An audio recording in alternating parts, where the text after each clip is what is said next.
સુરેન્દ્રનગર જિલ્લાના Sayla police station વિસ્તારના સુગામડા ગામ પાસેના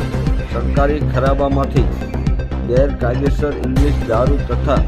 અન્ય મુદ્દામાલ મળી કુલ કિંમત ₹68,74,000ના મુદ્દામાલ સાથે 2 ઇસમોને પકડી પાડતી local crime branch Surendranagar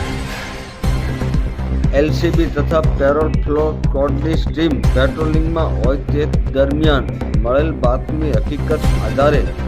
Sayla તાલુકાના સુગામડા ગામની સીમમાં સરકારી ખરાબામાંથી ગેરકાયદેસર ઇંગ્લિશ દારૂની નાની મોટી બોટલો તથા અન્ય મુદ્દામાલ સાથે 2 ઇસમોને પકડી પાડી આરોપીઓ વિરુદ્ધ સાયલા પોલીસ સ્ટેશન ખાતે પ્રોહિબિશન ધારા મુજબનો ગુનો રજીસ્ટર કરવામાં આવેલ।